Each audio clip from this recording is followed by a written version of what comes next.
भगवान श्री कृष्णचंद्र जो गीता जी में कहते हैं, हे अर्जुन, यदि तुम ज्ञान को प्राप्त हो जाओ तो तुम्हारे सारे के सारे जन्म जन्मांतर के पाप नष्ट हो जाएंगे। अपि चेदसि पापेभ्या सर्वेभ्या पाप कृतमः सर्वम ज्ञान प्लवेनैव ब्रजिनम संतिष्यसि। अगर तू सब पापियों में भी अधिक पापी है तो भी तू ज्ञान के द्वारा निसंदेह संपूर्ण पाप समुद्र से अच्छी तरह तर जाएगा, पक्की बात है।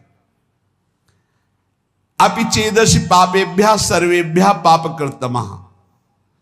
पाप करने वाले की तीन श्रेणियां होती हैं।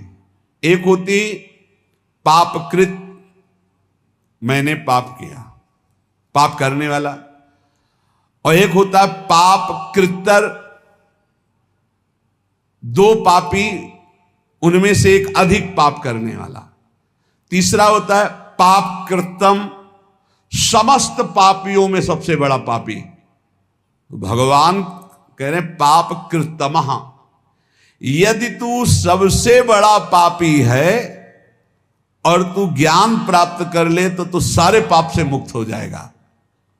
भगवान का एक कथन सबको आश्वासन देता है। जो प्रश्न करता बोलते हैं मैं बड़ा पापी हूं, क्या मेरा भी उद्धार हो जाएगा? तो भगवान यहां कह रहे हैं अपि चेदसि पापेभ्यः सर्वेभ्यः पाप कृतमः। पाप कृतमः माने सबसे बड़ा पापी। यदि तू सब पापियों में भी सबसे बड़ा पापी है तो तू भी ज्ञान के द्वारा निष्पाप हो जाएगा। पापों का त्याग करने में और भी साधन बताए गए हैं, लेकिन पूर्ण रूप से सबसे ज्यादा पाप करने वाला भी पावन हो जाए वो ज्ञान है, चाहे जितना बड़ा पापी हो। वर्तमान का पाप, पुराना पाप, ये सब मिलकर भारी संकट पैदा करते, भारी दुख पैदा करते हैं। पुराने पाप बाधा रूप में आते हैं, वर्तमान का पाप जलन, डिप्रेशन, विक्षेप ये तत्काल देते हैं। पुराना पाप बाधा पहुंचाता है। आप सही ढंग से चल रहे हो भगवत मार्ग में और आया है एकदम टांग मारी के सब उलट पलट कर दिया। अब उस समय भगवान का दृढ़ भरोसा, नाम जप, तो फिर संभल सकता नहीं। ऐसी टांग मारता है बिल्कुल नष्ट ही कर देता है। पुराना पाप पूर्व जन्म का ऐसा आता है, संभल के रहना चाहिए। बड़े बड़े को देखा फिसलते हुए। वर्तमान का पाप विक्षेप पैदा करता है। जैसे आपसे कोई गलती हो गई तो अब भजन में विक्षेप पड़ेगा। आपसे वर्तमान में कोई अब अशांति पैदा हो, जो ज्यादा मनमानी आचरण करोगे तो मन संकल्प विकल्प इतना सोच में चला जाएगा कि फिर आपको लगेगा कि वो क्या कहते हैं, वही जो मानसिक रोग होता है, डिप्रेशन आ गया। ये वर्तमान के पाप, वर्तमान में आप पापाचरण कर रहे हैं इसलिए ऐसा हो जाता है। जिसे आप जानते ही नहीं कि आप पापाचरण कर रहे हैं, वो पापाचरण है। यदि वर्तमान का पाप छोड़ दे तो बुद्धि शुद्ध हो जाए तो पूर्व के पाप को भोगने में कोई परेशानी नहीं होती। ये बात, ये जो पूर्व का पाप आता है ये दंड रोग में आएगा, रोग रूप लेके या विक्षेप रूप के, या कोई घटना बन जाएगा पूर्व का पाप।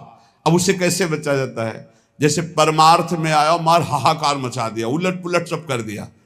अब अपने को पकड़े रहना, जैसे कोई मजबूत सहारा मिल जाए हम उसको पकड़े रहें, ऐसे हमें पकड़े रहना। कुछ भी हो, चाहे मार डाले जाए, श्री जी को नहीं छोड़ेंगे, गुरु जी को नहीं छोड़ेंगे। कुछ भी हो जाए, कुछ भी हो जाए, आप पकड़े रहो, पकड़े रहो, पकड़े रहो। हवा ही निकल गई, सब खत्म, फिर ठीक। अब वो उसके विरोध में आ गया। इतने दिन भगवान का भजन किया, इतने दिन गुरु की शरण में रहे, यार कोई साथ नहीं देता, सब अपने कर्मों से भोगना ही पड़ता है, सब अपने को संभालना पड़ता है, कहीं कुछ नहीं भक्ति में। अब वो पाप आया था, गिरा के लेता चला गया। पूर्व का पाप वर्तमान का यदि पाप नहीं है तो कुछ नहीं बिगाड़ पाएगा, और वर्तमान में यदि पाप है तो वो पहले ही बुद्धि को मलिन किए हुए पूर्व का पाप आके आपको नष्ट कर देगा। यदि इस बात को समझो कि 100 वर्ष से घना अंधेरा है और वहां एक दिया सलाई खींच दी गई तो अंधेरा नष्ट होगा ना, जितनी जगह में प्रकाश है। ऐसे ही ज्ञान जो है अनंत जन्मों के पापों को तत्काल नष्ट कर देता है। चेत भगवान कह रहे ऐसा पापी जो सब पाप खूब किए हुए है, स्वयं परमात्मा में तो कभी लग नहीं सकता, पापी आदमी कभी नहीं लग सकता, परंतु लग ही नहीं सकता ऐसी बात नहीं है, स्वयं से नहीं लग सकता। पाप करने वाला स्वयं से भगवान में नहीं लगता। कैसे लगता है? किसी महापुरुष का संग हो जाए, कोई प्रवचन उपदेश अचानक अनिच्छा से सुन ले। जैसे एक दिन एक भाई आए थे, वो कह रहे थे मैं बताना चाहूंगा कि मैं घोर नास्तिक, कभी किसी शास्त्र संत भगवान कोई चर्चा नहीं। पर एक दिन ऐसे ही कर रहा था तो आपका प्रवचन आया, देखे क्या नाटक हो रहा है, और खोला, बोले उस दिन से फंस गए, आज तक हम मुक्त ही नहीं हो पा रहे हैं, अब तो और कुछ देखना ही नहीं रह गया, अब तो बस इंतजार रहता है कब सत्संग पढ़े, कब एकांतिक पढ़े। बदल गया, जीवन बदल गया। क्या हुआ? भगवत शब्द कान में गए, जीवन का परिवर्तन कर दिया।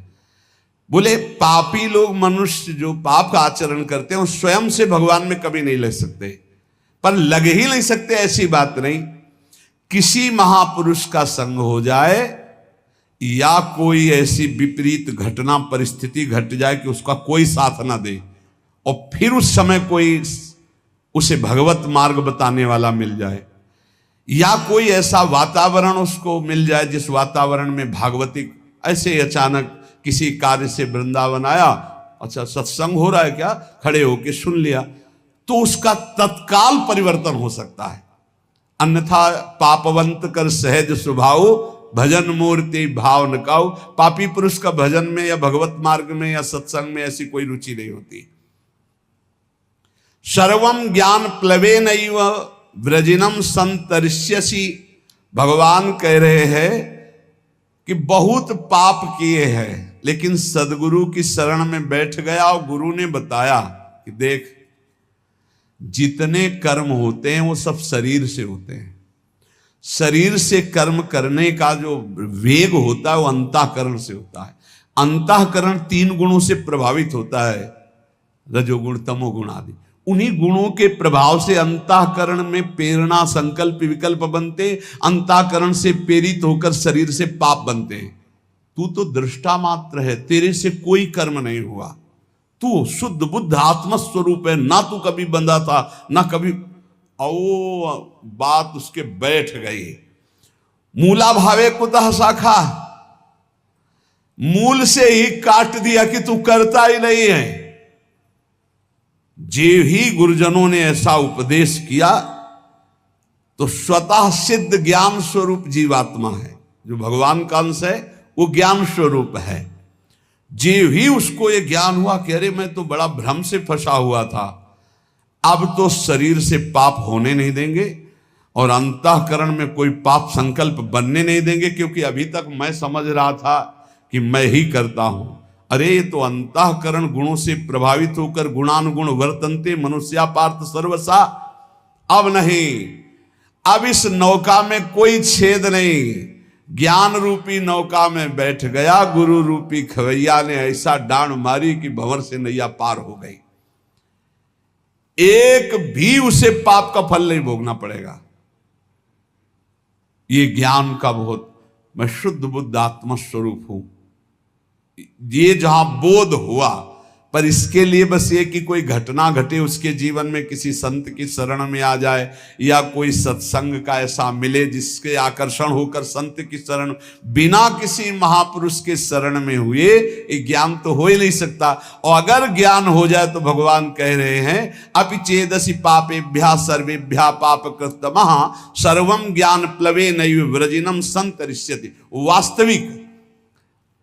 वास्तविक आप सच्ची मानिए, पाप कैसे नष्ट हो जाते हैं?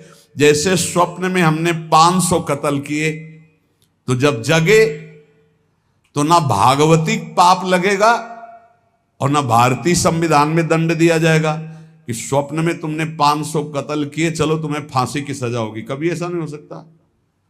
ऐसे ही उमा का हूं मैं अनुभव अपना, सत हरि भजन जगत सब सपना। जब ज्ञान हो जाता है तो जैसे स्वप्न का कहीं भी दंड नहीं मिलता, ऐसे ही जागृत अवस्था का किया हुआ कुछ भी कर्म उसको बंधन में नहीं डाल सकता, सब भस्म हो जाते हैं।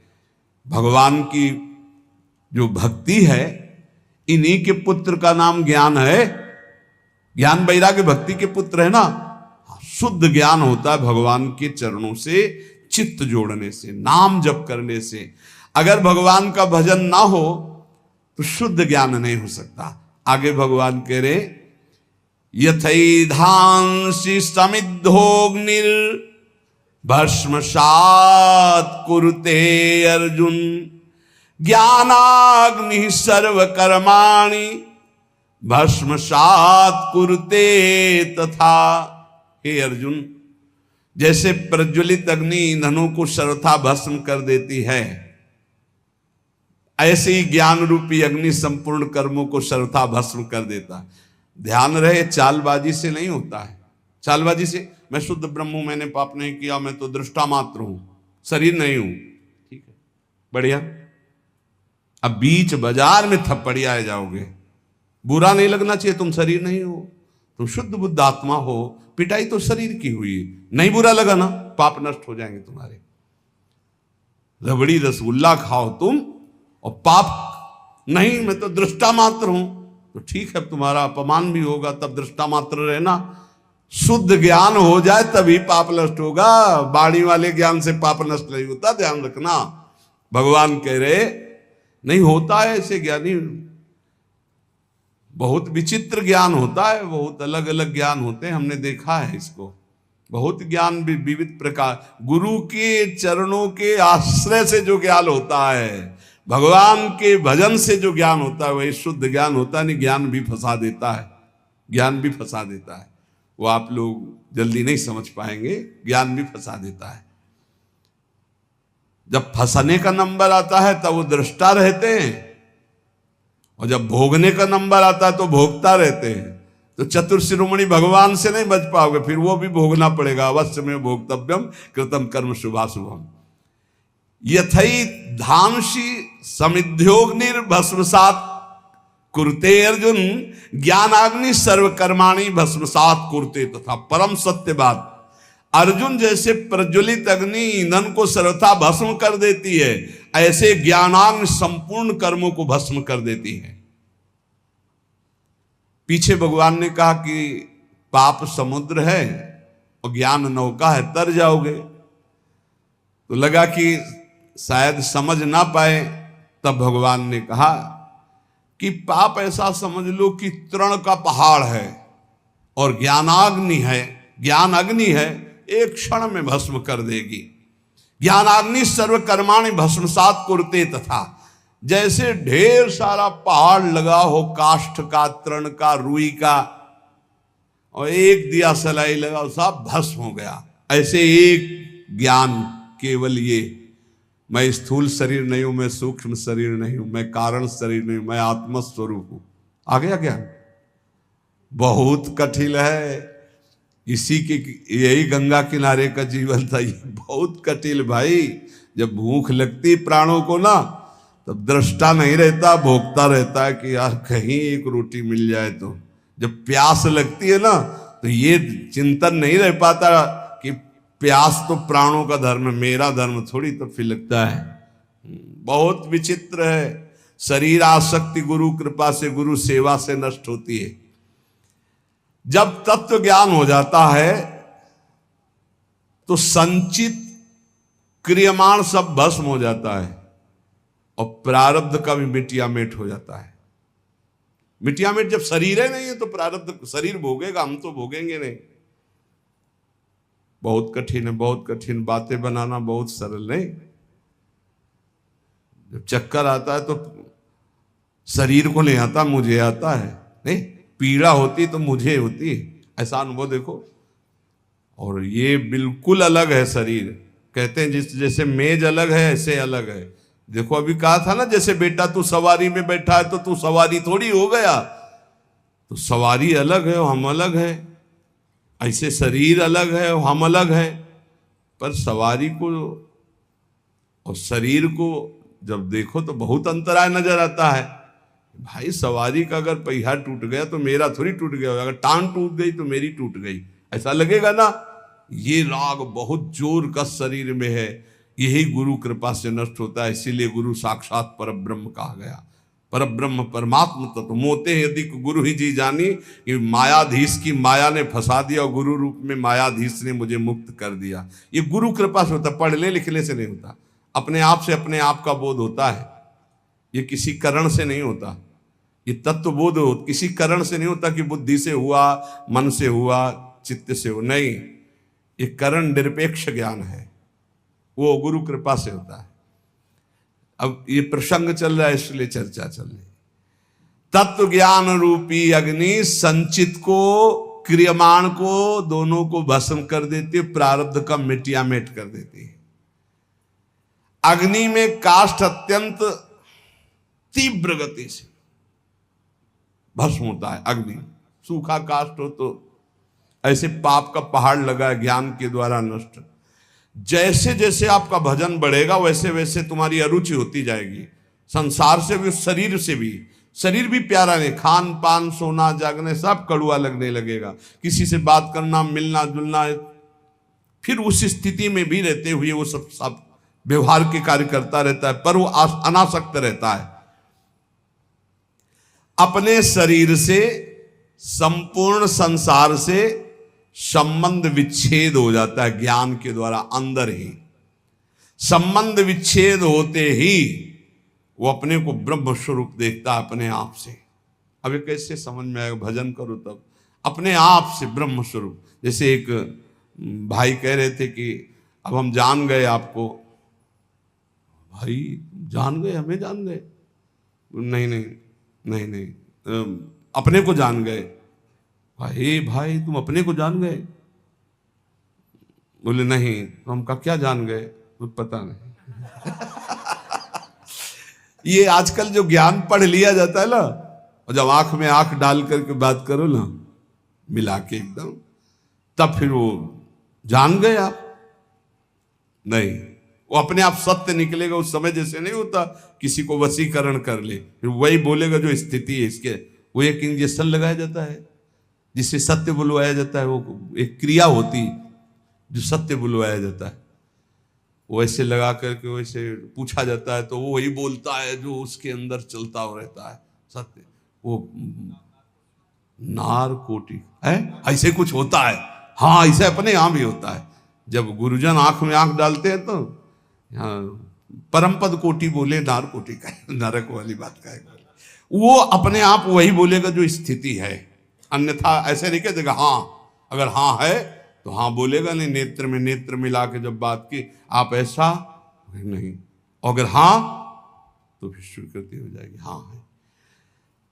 क्रिया प्रकृति के द्वारा हो रही ज्ञान का विषय है, मैं करता नहीं हूं। भला कुछ समझ में आ रहा है ये बात? चूंकि काशी वाली ये चर्चा है इसलिए वृंदावन में तो समझ में नहीं आएगी। यहाँ यही समझ में आएगी, नाम जप करो, खूब नाम गुण कीर्तन करो, प्रभु का चक्र प्रसाद पाओ, ब्याज भरोसे कुंवर के सोवत पाओ। समझ में आ गई ये समझ में आ जाएगी। भगवान कह रहे हैं, इसलिए थोड़ा सुन लेते हैं। भगवान कह रहे हैं जितनी क्रियाएं हैं वो सब प्रकृति से हो रही, वास्तविक सब प्रकृति से हो रही हैं। अपने स्वरूप से क्रिया कोई भी नहीं, स्वरूप निष्क्रिय है। सुन लो, बढ़िया बातें हैं। नाड़ियों में जैसे रक्त प्रवाह हो रहा तो स्वाभाविक हो रहा है। शरीर जब बालक था, जवान बना तो स्वाभाविक बना, तुम थोड़े थे। नस नाड़ियों में रक्त प्रवाह तुम कर रहे हो क्या? बालक अवस्था से जवानी अवस्था में शरीर गया तो तुमने किया क्या? किस तारीख को तुमने जवान बनाया शरीर को? नहीं। एक भगत जी आए थे, बोले एक लड़का हमारा भगवान का भगत है, ऐसे कहते जा रहे थे। समाज कहती कैसा लड़का आपने पैदा किया, ऐसा वो बोल रहे। तो हमका भगवान कोई आपके पास ऐसा मसाला नहीं था कि आप ऐसे पैदा कर दिया, आप ऐसा मत बोलिए। भगवान की कृपा से वो भजनानंदी जीवात्मा आपके यहाँ पुत्र रूप में आया। आप इतना मैंने बोले, लोग कहते हैं कि आपने कैसा बालक पैदा किया है। हम कहा ऐसा हो तो 10-20 और पैदा करके दो, फिर तो हम हाँ भारत के कोने कोने में महात्मा फैल जाएं। स्वाभाविक होता है भैया। भगवान कह रहे हैं अपनी जैसे नस नाड़ियों में रक्त संचार हो रहा, तुम करते हो क्या? कोई अपनी नस नाड़ियों में रक्त संचार कर रहा है क्या? स्वाभाविक हो रहा है। बाल्यावस्था से जवानी, जवानी से बुढ़ापा तुम करते हो क्या? नहीं, स्वाभाविक हो रहा है। श्वासों का आना जाना स्वाभाविक हो रहा है। भोजन पाते हो, अंदर जाकर स्वाभाविक पच रहा है। जैसे ये सब क्रियाओं में तुम करता नहीं हो, ऐसे बाहरी क्रियाओं में भी तुम करता नहीं हो। शुभ अशुभ दोनों भी तुम्हारे द्वारा नहीं हो रही। ये सतोगुण, रजोगुण, तमोगुण की 3 माया की वृत्तियों के द्वारा हो रही। अगर ये ज्ञान हो जाए तो अभी तुम मुक्त हो जाओ। कर्ता भाव से तुम्हें कोई दंड नहीं भोगना पड़ेगा। बोले आज से हम बोल देंगे कि प्रकृति करती है, मैं थोड़ी करता हूं, फंस जाओगे। ये अंदर की वृत्ति है। अच्छाई और बुराई ये तभी तक रहती है जब तक अज्ञान रहता है, और जहां ये ज्ञान हो जाता है तो ना अच्छाई रहती ना बुराई रहती, वो ब्रह्म स्वरूप रहता है। ये जो लौकिक गुण दोष हैं दोनों से परे हो जाता है, वो गुणातीत महापुरुष हो जाता है। अगर ज्ञान की बात को लगाया जाए ऐसे व्यर्थ की क्रियाओं में कि मैं करता नहीं हूं, तो पिटाई बहुत जोर की भगवान कराते हैं। खाना पीना, चलना बैठना, देखना बोलना, ये क्रियाएं सब हो रही माया के द्वारा, तुम करता नहीं हो। ये तुम भी माया शब्द है। पर माया के प्रभाव से अपने को सब करता मान लेते नहीं, सब करता मान। कितना बढ़िया हमने गाया, कितना बढ़िया हमने बनाया, कितना बढ़िया हमने ये सब हमने हमने हमने और जब कोई गलत कुछ हो जाता है तो बोले उसकी सत्ता के बिना पत्ता नहीं हिलता, तो ये गलत हुआ तो और भी पत्ते हिलेंगे। अभी पिटाई वाले पत्ते भी हिले। अच्छा किसने किया? मैंने। और बुरा किसने किया? बोले उसकी सत्ता के बिना पत्ता नहीं हिलती। तो उसकी सत्ता में नर्क भी है, रोग भी है और कानून विभाग भी है। ये ज्ञान को समझना है। बहुत इस ज्ञान का दुरुपयोग कर रहे हैं। ज्ञान को समझना है। जैसे हम श्वास लेना, भोजन पचाना, रक्त संचार करना, शरीर का बालक से जवान होना कहीं हम नहीं है, ऐसे हम किसी कर्म में भी करता नहीं है, सच्ची बात। पर माया के प्रभाव से हम अपने को कर्ता मान लिए गए। इसी कर्ता से कर्म बने, कर्म के कारण वो बंध गया, ना बंधना हुआ भी बंध गया। यद्यपि मृषा छूटति कठिनाई। यही तत्व ज्ञान गुरु के चरणों में होता है। जब गुरु के चरणों में बैठा जाता है, उनकी आज्ञा पालन की जाती, तो ये ज्ञान करवाए या न करवाए, सच्ची कहते हैं अगर आप साधन में लगोगे तो रोज आपको अनुभव होने लगेगा, मैं शरीर नहीं हूं, नहीं नहीं मैं नहीं हूं, मैं तो शुद्ध बुद्ध भगवान का अंश हूं। पहले ये आएगा, धीरे धीरे धीरे फिर वो परमात्मा स्वरूप का बोध होता है। तत्व ज्ञान जब जागृत होता है तो अनेक जन्मों के संचित कर्मों को भस्म कर देता है, क्योंकि सभी संचित कर्म अज्ञान के द्वारा माने गए थे। और जहां ज्ञान हुआ तो अज्ञान जो कर्मों का आश्रय था, आधार रूप था, वो अज्ञान, अहंकार, अविद्या सब भस्म हो गई। ये बहुत आनंद है। वैराग्य में जो आनंद है वो कोई त्रिभुवन पति होने पर भी नहीं जान सकता। और जो वैराग्य के बाद ज्ञान में आनंद है उसका क्या कहना, और जो बोध में आनंद है फिर उसका क्या कहना, और फिर जो प्रेम में आनंद है वो तो पूछो ही मत। ये भोगी पुरुष जान ही नहीं सकते कि त्याग में क्या, वैराग्य में क्या आनंद है। फिर ज्ञान में, फिर बोध में है रोज नवीन उन्माद सुख का होता है, नवीन उन्माद। क्रियमाण कर्म सब अकर्म हो जाते हैं, अनंत जन्मों के संचित भस्म हो जाते हैं, और प्रारब्ध जो अनुकूल प्रतिकूल घटना लेकर के आता है वो शरीर तक रहता है, स्वरूप तक नहीं। से तीनों बेकार हो गए।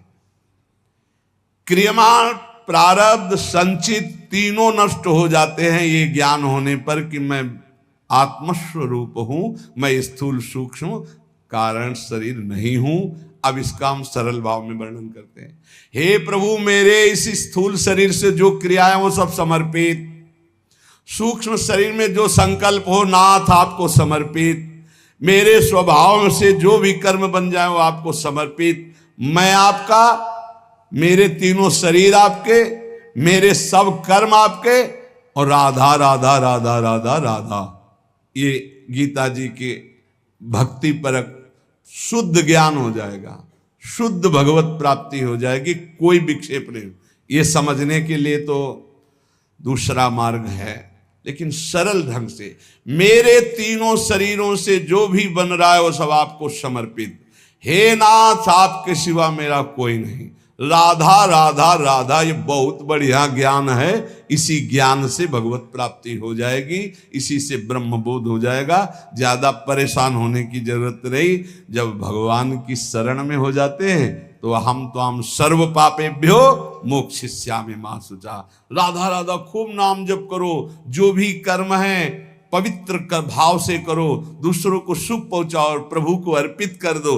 ये सब कर्म भजन बन जाएंगे। जितने सांसारिक कर्म भी हैं ये भी भजन बन जाएंगे जब भगवान को अर्पित कर दोगे। श्री राधा वल्लभ लाल की जय।